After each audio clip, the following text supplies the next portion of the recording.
Jeff Farrell's on the Hat Homestead. In this video, I'm going to talk about those, how I made it.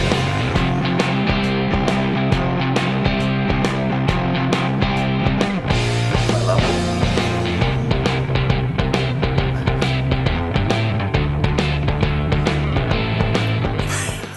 Thanks for tuning in, everyone. Jeff Farrell's on the Hat Homestead. In this video, I'm going to talk a little bit about these here. A little bit. This video is like half hour long. It's 20 minutes, whatever. Anyhow. This is the access to my gas line. Gas line is going to go up through here. I got some nice cool hinges, so I have access. It will close completely. There'll be a latch, etc. We'll do those later when the time to groove. But in this video, it's all about those. Alright, so here we have first door attached. Door stop. We've got our pieces here. Just put 1x on the side and then I painted them. I actually put some caulking down in here and then I screwed them down and then I put some more caulking here so no dust or ants will get in through. I've never done any hinges, doors, cabinets or anything, so I had no idea what I was doing. So I have this gap here. Well, what I'm going to do is when I put the tongue and groove here, I'm just going to extend it all the way over, and then I'll have that space. I'll just fill it with some foam. That'll be fine. You know, not like the spray foam, but the trim foam. So here's this door. I just use regular corner deals just to kind of hold it, and then I'll show you these hinges here in another video, but these hinges are awesome. They are actually soft closing. See, look at that. Isn't that beautiful? Now this one is thinner than that one, or more narrow, however way you want to look at it. Reason being was because I used 1x4s here, and then I used them up here, and guess what? I screwed up the measurements. So I'm like, you know what though? I think that's going to work out perfect because now I can trim this, because you know nothing in this place is square, right? So this way I could trim that perfectly. And then I trim that one just a hair too, because obviously here and here is not a right angle, so I trimmed a little bit down there, and so now it looks like a right angle when it's really not. So we still have to do that one, but on this one I'm going to take this off, and then I'm going to put some 1/8" backer board, the same stuff I used on the sides here. I call it backer board. I don't know what it is. Same stuff that you normally put in the back of cabinets or bookshelves or whatever. So I like these hinges because check this out. And again, I'll do a separate video with these hinges. Let's do the bottom first. Where are you at? Look at that.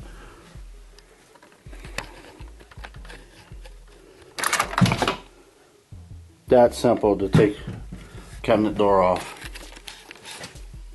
And again, I was doing another video, but this here is an adjustment. These, where am I at? These two here are adjustments. So, and then I'll show you how I did that here. And then we got this side done. Just put some of this Reflectix on here. This tape's just to hold this in place. It's not glued or anything. And then this one here, I'm going to go on top of this. I got to take this off here. I did this and I should have waited. I should have put that on first. Oh well. What happens when you don't know what you're doing? One of the problems with not knowing what the heck you're doing is you don't videotape what you're doing because you don't know what you're doing. So let me explain what I did to line this out with what I already did down there. So on this jig, there is a little notch there and a little notch right there. Okay, so that's supposed to be the center. So what I did was I lined it up. I literally put this back into it so it would fit in the hole perfectly. And then I clamped it down with this. And then from there, I marked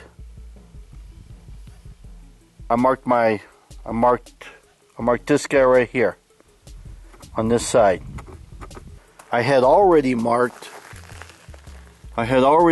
it before I put this on. I had marked on the top here the same way. So then when I went and got my square, this guy here, I was able to draw a larger line there, and then I was able to match it up with the mark that I did up here when I put this on. And then I went like say, and I drew the line that came all the way out to here so that I can line it up with this here. And I did the exact same thing over here, and it worked perfect. Because when I went to drill through this stuff, it just plunged through the hole and no new wood chips came up. So I must have did something right. I'm kind of liking this jig. I'll explain this jig later on in the video. Just a couple screws to hold it in place. This here will hold it in place. Once I get it hung, I'll put some brad nails on, and I guess we'll go see if I can hang this, see if I really messed this up or not. Luckily these are slightly adjustable, so maybe that will help. I do like how these things go on. You can take this thing on and off all you want. Look at that. Now it's flush with this, so when I go to put my tongue and groove over it, the object is for the tongue and groove to have only the size of a blade through there, which is 1/8 of an inch is my blade width.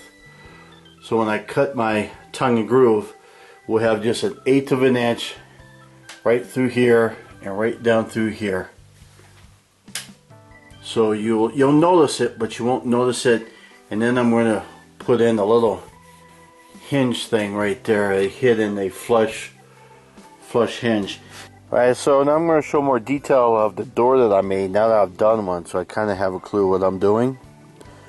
So that's going to be the top. This would be the hinge side. Because I'm going to put that, I call it backer board, on it, I'm not going to be... I kind of wrote the word, see if you can see it here. But I wrote the word hinge there. I couldn't see it in the glare. So I got a square here. So we're buttoning this up against there, button that up. Then we're going to use these guys here. Came with some screws. We'll put it right along the edge here of every one. And the reason why I'm doing that is because when I come over here, I need to make sure I have plenty of room for the hinge when I go to drill the hole and the bracket and all that stuff. So I'll put it right here on the edge.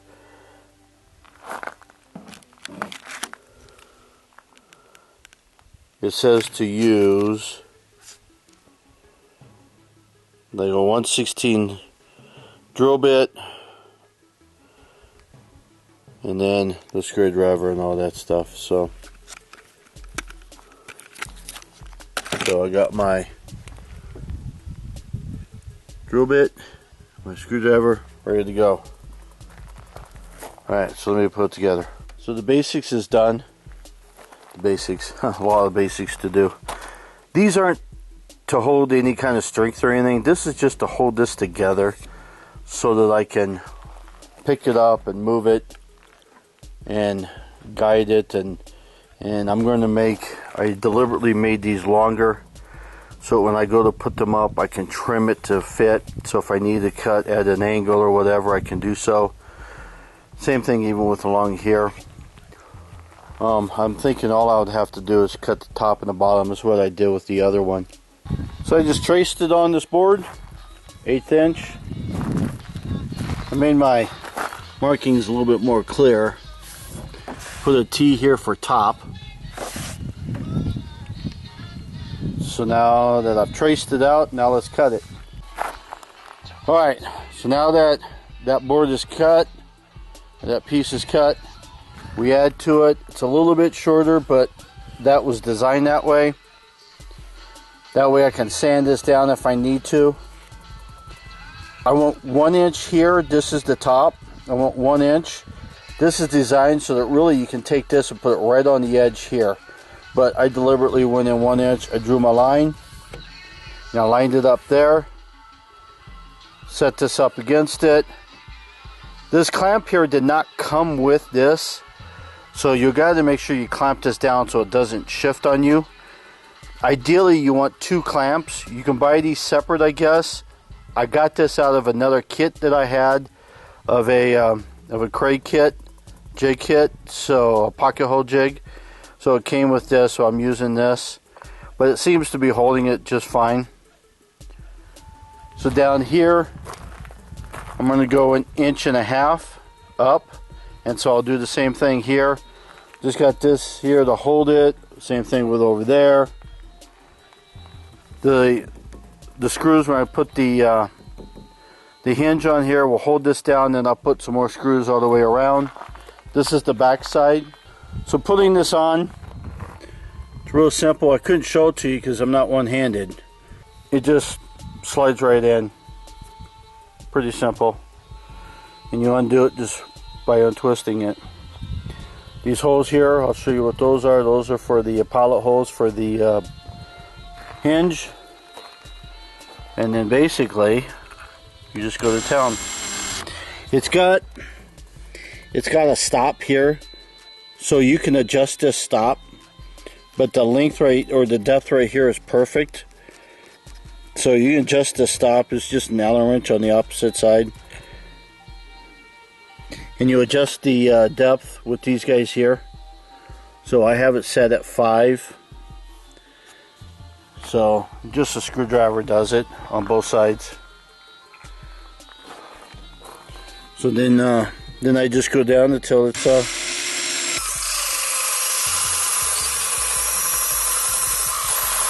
see how it's kind of got all the way down, and you can kind of see the different color. So we've gone through both, and then when I take it off, so we're going to do this.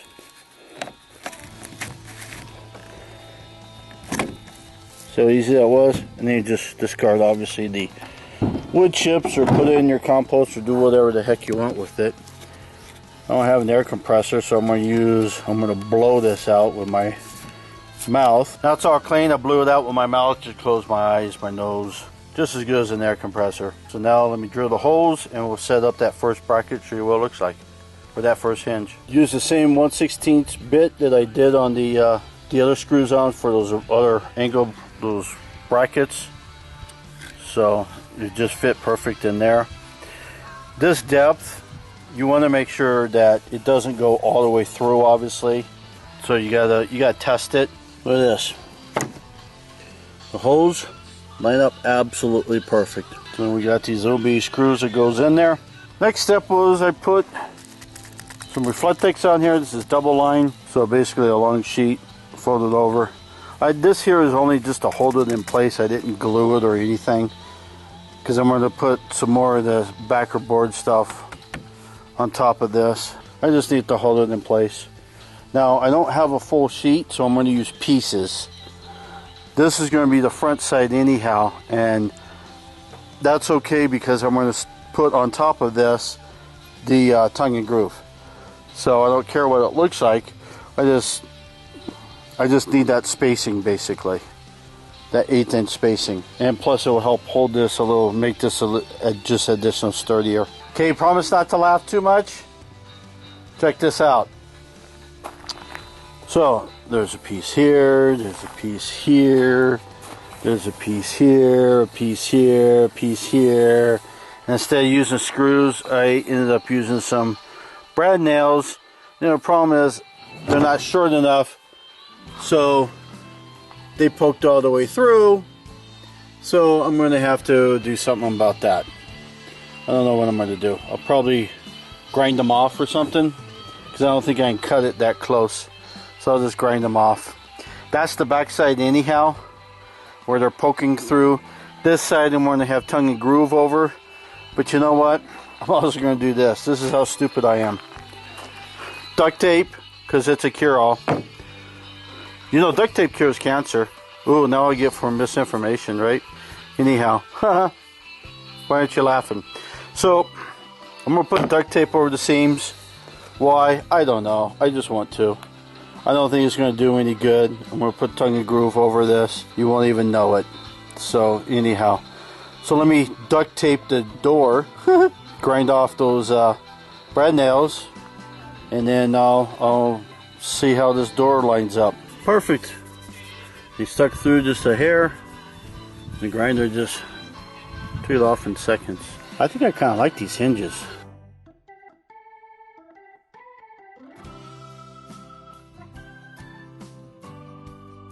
Isn't that cool? There's the doors. I still have to put the hinge on. I just put it in with a bracket for the hinge. Doesn't that look funny? You know what I'm going to do after I brad nailed this? I think I'm going to go back in here. I'm going to take these screws out and I'm going to just put some brad nails in and just grind them off on the back. I'm going to do that. That way when I'm going to put my brad nails in for my tongue and groove, I'm less likely to hit something solid. So I think I'm going to do that. To go along with these hinges, you need this device. So that Craig jig was just to do the hole for the hinge itself, and this is for the bracket. Now on the bracket, basically it sits like this on there. There's draw a line so it goes right through there, and then this guy here, these two holes lines up with that hole and that hole. But I guess if you have a different type of bracket, these other holes would line up too. But basically your line should go right through this diamond and right through there. So let's that way you know it's square on there. Kind of dark, I don't know how well it's going to see, but there is a line in there. And because of that little notch there, that pointy thing, I was able just to knock it with a hammer and it held it in place. It looked like it slipped a little bit, but that's only because I let go. I held it when I put the screws in. Whoop! But it held it for a little bit. For some reason things must have slipped because it got a little tight, so I just shaved that off a little bit. I actually used a skill saw for part of it, just punched it, and then a vibrating cutting saw for the rest. And this thing here, when it closes, it's still a little tight down there in the bottom, but see, now it's perfect. And it's totally flush right here, so when I go to put my tongue and groove, I can make it tongue and groove part of this, with the exception of just a blade cut there, which is an eighth of a cut. So that's the whole idea. And this is not going to be open and closed on a regular basis. This here is just access to the gas line. And then I'm going to run the gas up through here. So on this door here, I figured out why it's bowing out down here. It's because this board here wasn't all straight, so it was bowed. So it caused this door to bow. I don't know if you can kind of, you can't tell, but it caused the door to bow a little bit. So what I'm going to do is on this guy here, we're going to put some of those magnets for doors, and that will kind of the push to release magnets. And so I'll put a couple, three of those on both of them actually. That will help keep them closed. Worked out perfect.